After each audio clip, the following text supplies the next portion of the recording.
yeah, we'll talk a little bit about this. I laughed the first time when my ex-husband, he's a painter, and we went to Omar Dessert, the art store, and then he bought this little paintbrush with like 3 things on it for, I don't know how much it was like $40 or something. I'm like, are you crazy? You're like paying $40 for this little thing. He's like, but you cannot understand, Stephanie, what can I do with this paintbrush? Like, he could access another level of his art. And then I could notice it in his painting. He could do details that he couldn't do it with another paintbrush. And this tool made him go further in his art. And then he looks at me and he's like, how much is your knife? You know, like my favorite knife. And I'm like, okay, it's not the Canadian Tire $7 knife that is in special this weekend. It's a special knife that is my type, that is the cut that I want.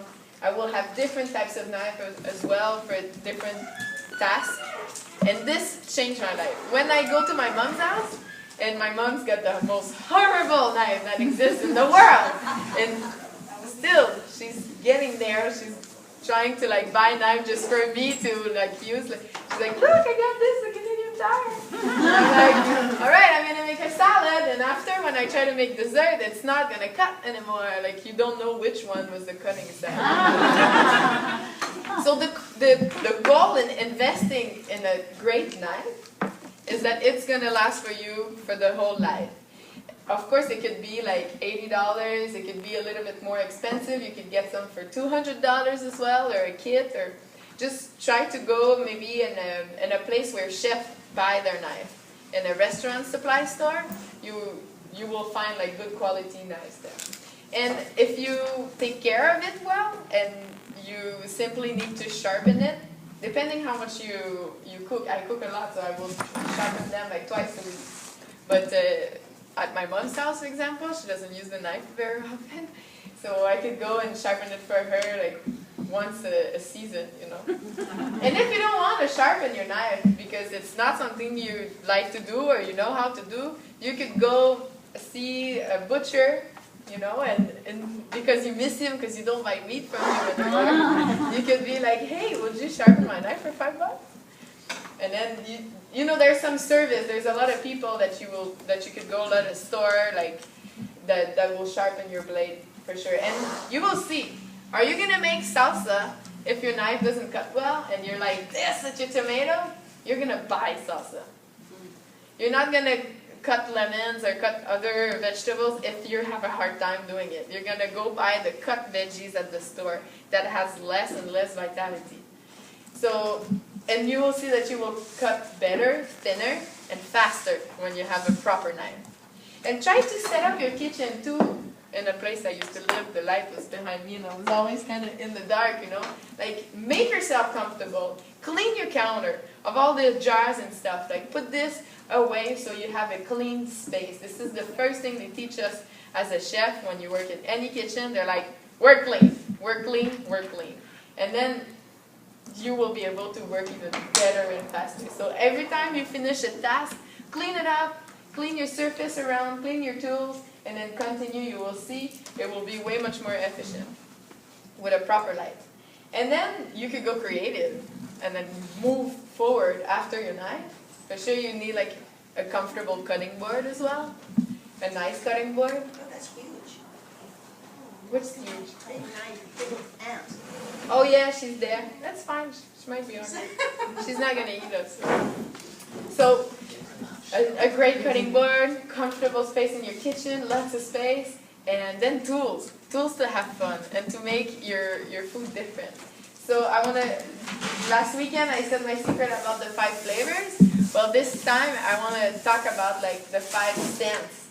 What are the 5 scents in our body? Smell, taste, Eyes, sight, touch, sight, hearing. So all of these, we can think about this when we make our salad. It's like, do I want to blend all this in the Vitamix and not feel any crunch? Or I want to like have some kale chips that does like crunch, crunch, crunch when I watch my movie? Or do I, you know, like thinking about the side, how you're going to see, do I want to make a salad that is just all green? Or when I think about making my salad, I'm like, I'm going to have some kale and also some red bell pepper for the little color. Or yesterday I made a miso soup. I had a little pinch of goji berries in it to change the color, a little avocado to bring the greens, and then you could have something dark with the seaweed, white with the fennel. Like, it's important to try to mix the color and mix the texture. So you can do the same salad, but every day you cut your vegetable in a different form, and it will be a different meal, and it will taste different as well. If you have bigger piece of zucchini or like shredded zucchini, it will deliver a different flavor for sure. So after knives, what I like the most in my kitchen is mandoline. Oh yeah. Who's got a mandoline? Do I say it properly? Mandolin. Yeah. Mandolin. Yeah. So mandolin is great because it saves lots of time. You know, so just cucumber slices, because we're gonna eat a dip, sprouted pate like I made last weekend, the pumpkin seed pate. Was it sunflower? I think I did both. Oh no, pumpkin seed and dip. Wow, that was good. So you just, instead of like cutting them a little bit, you will have a really regular shape if you do it with the mandoline. So it will look even nicer. And this is a great thing, like you could get it really thin, you could get thicker, and it's going to enhance the artistic side. It's funny because I used to ask this question around. I will like do one slice of the mandoline, like a thick zucchini slice, and a really thin one, and you will see how they both move. And in a restaurant, the really thin one, we could actually like sell it 4 times more than the one that is thicker that has 4 times zucchini in it. You know why? It's because the thin one has an artistic research, and we could fan it, we could roll it to a spiral on the side of the plate. It will look nicer, but there's like less food in your plate.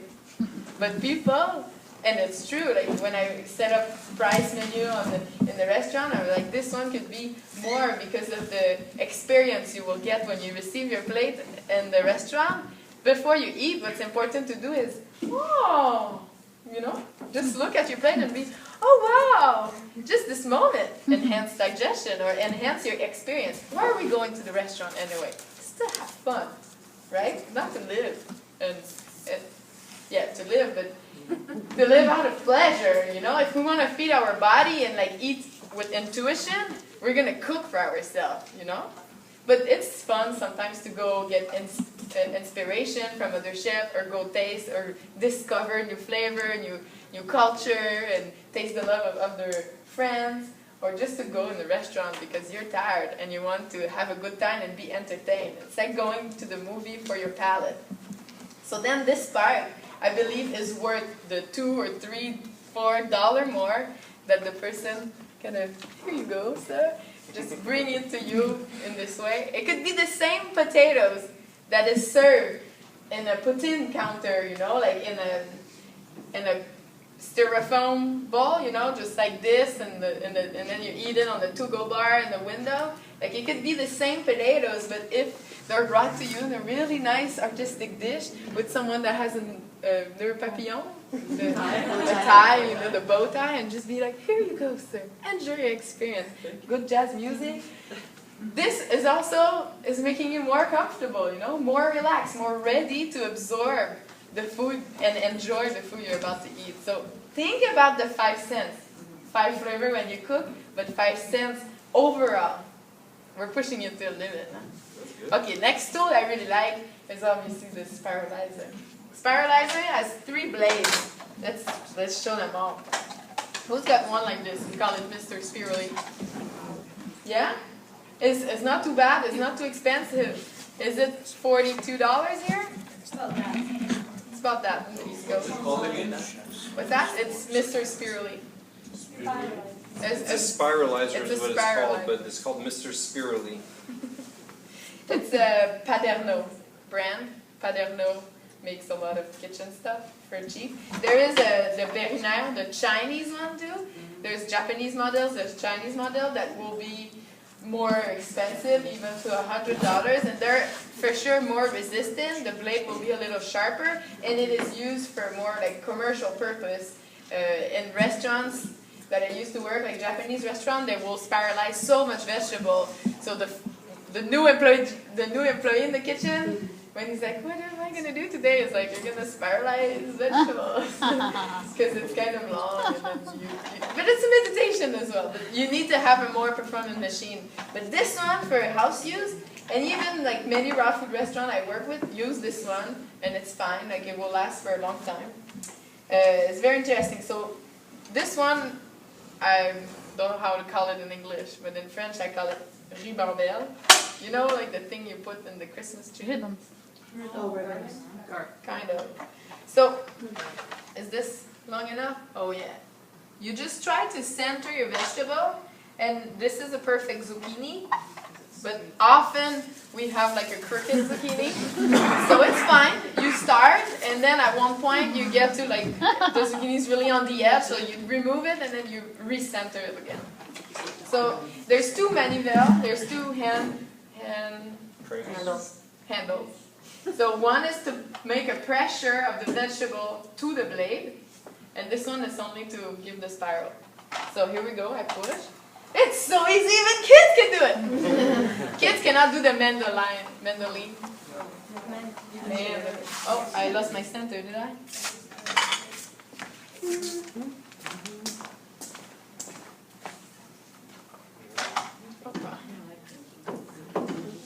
Hey, it was not too bad though. These are really good too for chips in a dehydrator. A little bit of oil, a little bit of seasoning, put them in dehydrator, and they make amazing chips. My zucchini is kind of hard, but it does something like this, you know? You can make earrings. You could soak them in beet juice and carrot juice and dehydrate them, put them in your Christmas tree. It's too much, I don't really do this. It is a joke. Alright, so different pasta, you know? Different type of... And you can mix, like when you do a salad, you could do like one vegetable with this blade, one vegetable with the other blade, and another one with the third one. So this one is the ribbon. Then this one is just like larger spaghetti.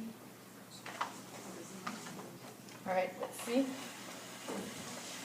Now we're talking. Now we're talking. Okay? It's really nice too. So you can lightly coat them in a cilantro pesto sauce, and then it could be a side dish to the thing you're not ready to let go, you know? Like, I'm talking, you guys are all ready to let go because you're here, but the person that you share the table with, you know? Maybe they're not ready, so you could just, instead of trying to remove things from their plate, you just add. You're like, oh, we're having like grelot potatoes with chicken orange breast, you know, this stuff, and then on the side you're like, oh, and we also have zucchini cilantro pesto pasta as a side dish, you know. Nobody will notice. You coat them in like your sauce, and then you could put some cherry tomatoes in there, or like sliced shiitake, and then put this on the plate, and it looks very nice. You could serve them in a radicchio leaf as well. It will look good. Everybody's gonna like it for sure. Next one. The last one is the very exciting one.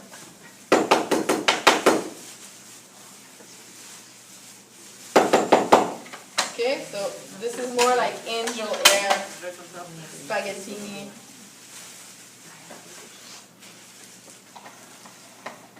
You could put this in soup, everywhere, as a garnish. You know? Angel hair pasta. You could do like some exercise with this. If you have a date, you know, you can. You guys did this when you were young, you know? Everybody eats a piece and then we'll keep it to food today. So, who wants to try it? Because we still have some spaghetti to make. Please, sir, go to the kitchen, wash your hand, and come over here. And let's bring the extra zucchinis. I just put some down there. Perfect. Let's get it all done. Also, because my mom put carrots in the spaghetti sauce.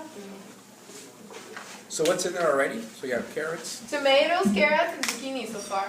Okay. Thank you.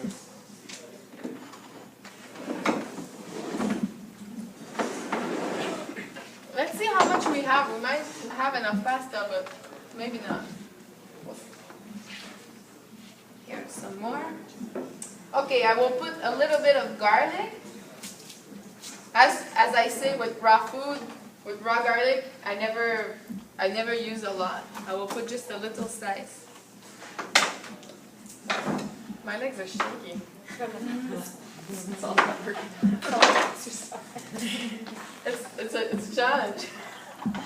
But I'm up for it. Alright, I'm gonna add some sea salt as well. Just to give a little taste. Cayenne, again, for the 5 flavors.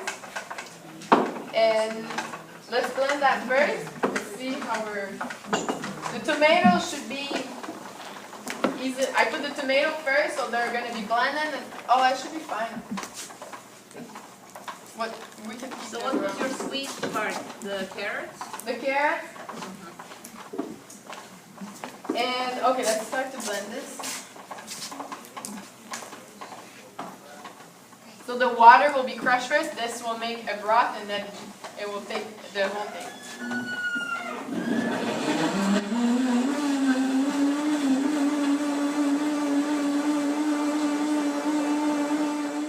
You can make it with any blender, any cheap blender, not powerful blender. You could get the tomato sauce easily. You just need to mix the vegetable, like you cut them first.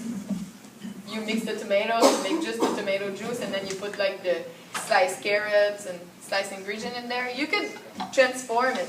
You don't need to put a water in there? No, there's enough from the tomato. Yeah, tomato. Would you add celery? Yes, I normally do it with celery, but now I have another part I didn't tell you yet. What do you just put in? Chives, fresh chives. So now the texture is really interesting. It's like soupy. And this is like a gazpacho as well. It could be, you could add like an avocado to it, or a handful of cashew and hemp seeds, and like fresh basil, and then turn it into like a cream of tomato. You could add, or you could just put it in a glass and put some pepper around the rim, and then drink it as a V8, you know. I think it's probably a V5, because I put vegetables in it, but you know, you could add 3 more vegetables and call it a V8. Would you put onion in there? I will, but I just put garlic today. Sometimes I like to put both. It's an easy palette. So because it's a little bit too liquidy, I'm gonna add these wonderful sun-dried tomatoes, organic sun-dried tomatoes, and this will make it thicker a little bit. Let's see. Oh, they smell good.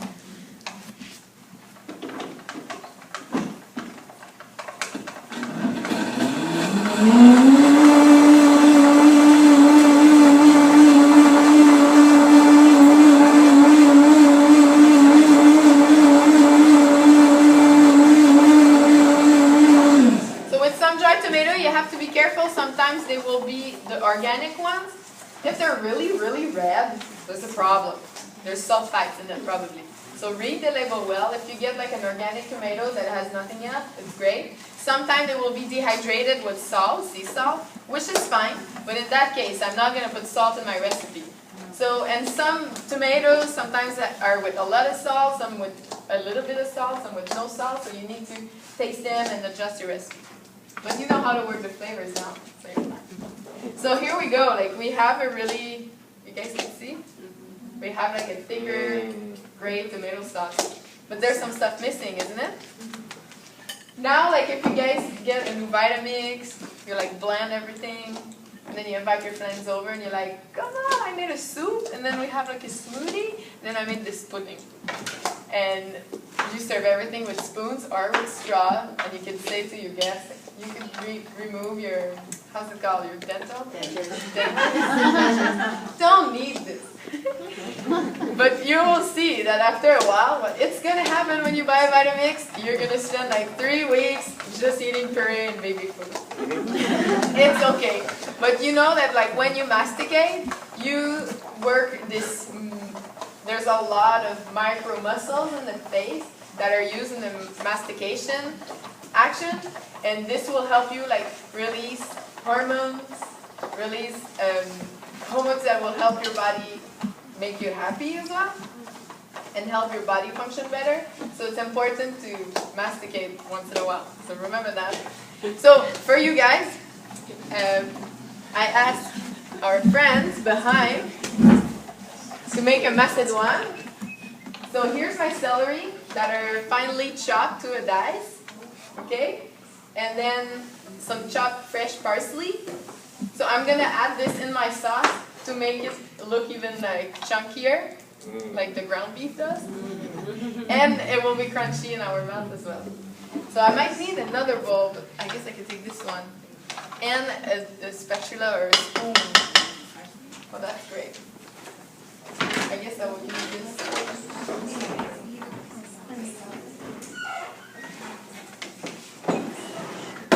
So here's my sauce. Oh. I think you can also add like just the hemp cards themselves without like blending them for crunch. That's what I do. Yeah, why not? Throw that in. Thank you, Paul. So here we go.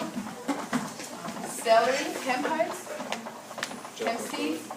Yeah, you could be very creative here. And then,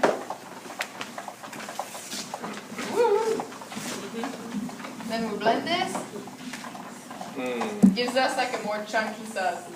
I didn't even taste it, but I'm sure it's good. So I'm gonna serve this on top of the pasta. What else you wanna eat? We're fine? Yeah. Tomato or the sauce and the... Maybe, More? can we put a little more? Yeah, I just want to make sure everybody got some, but it just looks like there's quite a bit if there's another thing in the back. What about the veggie balls instead of meatballs? Oh yeah, we could do this. So if you have a dehydrator, you could take like a pate, like a sunflower seed pate that it's been 2 days you're eating it and then you're like tired of eating it. So you mix it with extra veggies if you want, flax seed powder, and spices.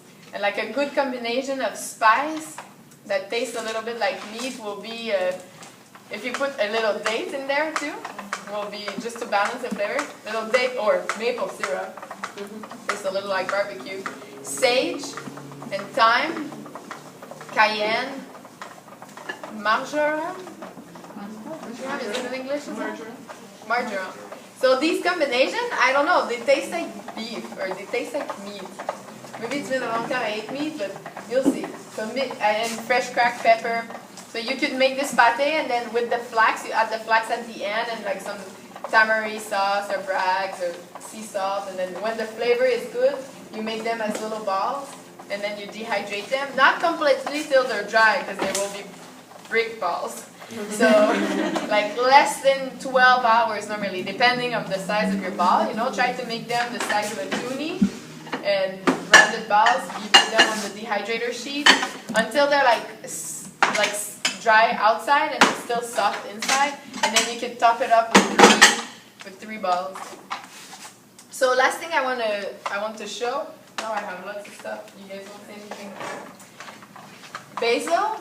I'm going to cut fresh basil. You can put it in the sauce as well. It will make the color a little bit darker, a little bit brownish. Basil is very fragile and very fragrant. So I like to just chop it right before we serve it and put it fresh, like big pieces on the plate. So that's what I'm going to do. When you wash basil, you really have to be careful. You just plunge the leaves in some cold water and like move it around a little bit and be careful when you dry them. And as soon as you cut them, they will start to like lose their flavor and oxidize. So it's great to cut them just before. The way to cut basil leaf is called chiffonade. So you place the leaves on top of each other like this. Let me get some more. You know, you pile them up one on top of each other. You guys have done this before? No. So do you guys see a little bit? I'm going to try to do it over here. I think we could stop here for the zucchini. You're going to open the restaurant? Well, I'm going to start with a mobile kitchen, like a food truck, so then I could come everywhere. And then a school. cooking school downtown. Oh, that would be fantastic for you. Yeah, lots of things. It's a big project to move. Come to Abbotsford too. Sure, I will go anywhere you guys want me to go. This is my mission. I'm like a missionary.